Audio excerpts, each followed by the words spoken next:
Greetings, family. It's me, Mystic Empress Angela 3, coming at you with a brand new video. I hope everybody is blessed today. It is very nice out here in Long Beach, California. That's where I am at. Sun is shining. It's a little cool, some wind, but it's still pretty nice day outside today. I hope all of you are living your dreams, manifesting, and starting off small. Like I always say, start off small, manifesting, and work your way up to bigger manifestations. Where you get that dough, where you get that cheddar.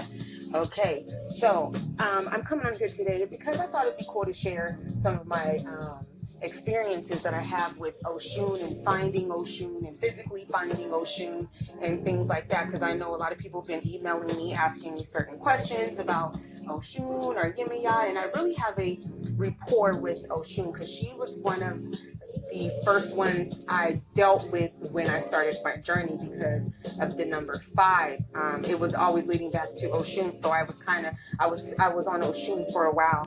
But let me go on and say, when you're dealing with deities or you're dealing with a particular type of energy or help from a certain source, when you're in the works of manifesting what you're doing, it doesn't even have to be anything specific, because mine wasn't anything specific.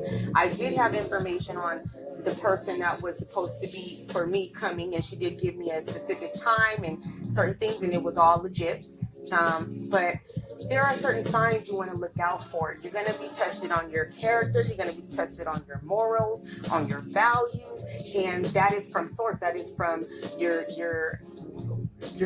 guardian angels, these energies also that you're dealing with. Okay, so let me share a story real quick on why it is good to practice selfless acts at times. Sometimes you have to be selfish. That's just the way of life. But if I were to be selfish at this moment in time when this occurred to me, I wouldn't have never found OSHUN physically where I had moved to, which is Long Beach, California. So I was doing readings. I was doing my readings, and I had my my schedules were all booked up, so this one guy calls me and says, I need a reading done. I have an emergency, I need a reading done. I said, okay, well, go ahead and at the time I was doing PayPal. Okay, go ahead and send me a PayPal. This is how much it's gonna be, and I'm gonna call you. I'll call you back, and we'll go through it, and whatever advice you need or consultation you need, I got you. So he's like, okay. So he calls back. He's like, I don't have a PayPal. I said, okay. So how are we going to do this? He's like, well, can I physically meet you somewhere and actually get the reading? Because I have no way to give you the money. I said, my first initial thought was like, great. I don't know if he's pulling my tail, if he's just trying to. So Spirit told me do it. And so I just said this. So, I said, you know what? I'm going to go ahead and do it. So I said, let's meet over where I'm at. There's like an old Walmart. There's like an old Walmart over there that's no longer on. But in the middle of where it's at, there's like this little square area where there's grass and a big old palm tree stuff. So we long story short, we decided to meet over there. So I brought my blanket, I brought my crystals, I brought my cards, and so mind you, this whole time I'm in Long Beach, I'm studying OSHUN. I'm like, dang, there's the beach right there. I see Yemaya, but where's OSHUN? I don't know where OSHUN is at. And I have a friend that moved from Long Beach to Georgia. She told me there's OSHUN is out there. She's out there. Go down this street. I'm like, I'm confused because that street looks like it leads to doesn't lead to no lake or river, So let's go back to reading his cards. So I proceeded to read his cards. He was telling me about how the living situation he was in, where he believed that people were purposely targeting him because he lived in like a halfway house type of thing. His stuff was coming up stolen, so he wanted to know protection work and read cards on what was going on behind the scenes of what he could not see. So I read his card dead on. He's like, you're dead on. So I gave him some advice, some consultation on protection work while he was there. He was like, you know what, I'm definitely going to do this. You've been a lot of help, and I told him, okay, time's up, I got to get out of here. But, we said bye, and he gives me money. So I I pull my hand out, and he puts some change in my hand, like $2 in change, y'all. Like, and I'm looking like, no, oh my God. But it quickly turned into, you know what, that's okay, because he really needed the help. So I'm getting my blanket together that I had on the ground, and he's getting on his bike. And as he's taking off on his bike, he stopped and said, hey, if you're looking for OSHUN, she's right down 4th Street. Just go all the way down and you'll find OSHUN. I said, I paused. I didn't know what to say, because at this whole time I've been trying to find this thing. And he didn't know this. I didn't know him from a can of paint. He didn't know this at all. But before he got on his bike and rode off, and the crazy thing is he had on all yellow. Okay, he had some other colors mixed in there, but the main color scheme was yellow. His bike was all yellow. He knew about OSHUN. I did not know this. So the next day I said, you know what? I got to go see OSHUN. I've been looking for her. I got to go see her.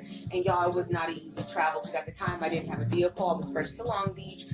Pretty much starting over. Me and my son started over. Had to look for new employment, so I ended up going into work for myself.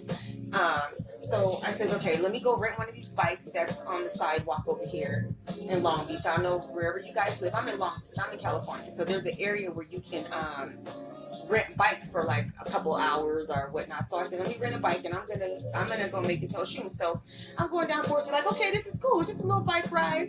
But then the ride gets a little bit tougher. I'm going over rocks, I'm going over gravel. Then there's no sidewalk at all. I'm on the street. So I'm like, oh my God. And then I'm getting further and further and further away from my house. In the car, it's 10 minutes. Riding a bike, it's way longer. I don't even remember, but it was way longer than that. So I almost turned around. There's times I almost turned around, because I'm like, I'm on the regular street. There's no more sidewalk. There's rocks everywhere. I did not know this was going to happen. So I almost turned around and said, nope, I'm going to keep going. I've already did it. I'm going to keep going. So I keep going, and finally I get over this little tiny, little bump. It wasn't a hill, it was like a little bump.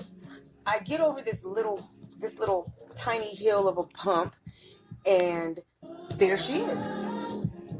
There she is.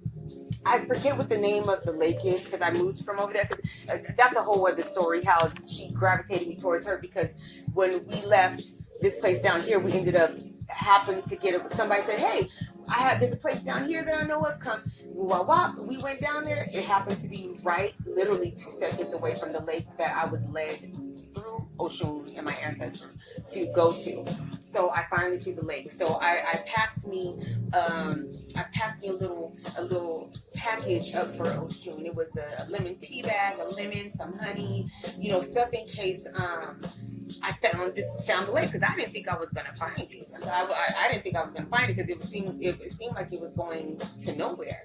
So I sat there on the beach and I listened to some OSHUN meditative music, and I looked at the lake, and all of a sudden the lake water just started to come alive. It's like the waves began to be her hair.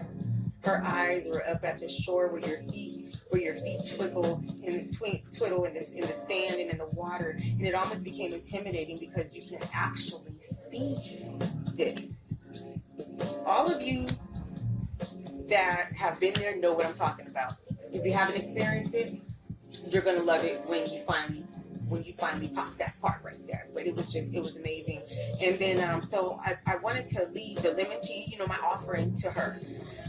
But I noticed, I wanted to go in the water, but just so happened the lake was closed down. Okay, that they closed the lake down. I don't know what it was, and it was during some type of major eclipse. So I that's a whole other story. I'll get into that at another time. But the guards are really protective of the lake. Really protective of the lake. And right when you enter the lake, it's nothing but sunflowers. Sunflowers everywhere. Sunflowers everywhere around this lake. So they're very protective of the lake. They were looking at me, seeing what I was trying to do, and I'm like, they are really on me. And I'm knowing why they on me. I'm knowing why. I know why they on me. Third dimensional thinking people don't get it. They don't know, but I know why those particular energies are on me like that. I set it down anyway, so I said, okay, I'm going to go ahead and pour some honey out. I don't want to leave the whole thing there, because I don't want to be like, hey, take that. So pour some honey in the sand, let the tea bag, let the honey, buried it in some sand, and then enjoyed my time there and left and went back home. And about Not even a month later, I met my fiance and had twins, y'all. And he said we were going to have twins. But that's a whole other story. But I just want to share that OSHUN story. And look, this goes to say, listen to the signs that are around you. Pay attention to people. Remember, y'all, these spirits work through people. You may look down at somebody because they don't have a particular type of money. Oh, I'm not dealing with that person because they don't have any money. Don't, like, feel it in your spirit. I'm not going to say don't be like that, because you have to protect your own self and your currency and people using you. But listen to your spirit. Listen to your spirit when it comes to things like that, especially if you're trying to manifest. And I really wasn't trying to manifest a particular thing. I was just doing work. I was doing self-love. And once I did that self-love, that's when my Black King came into play. Okay, you guys, and I want you to take that story and I want you to marinate on that and think about what I said. But I'm going to head on out of here, and I hope you guys have a wonderful, blessed day. Peace.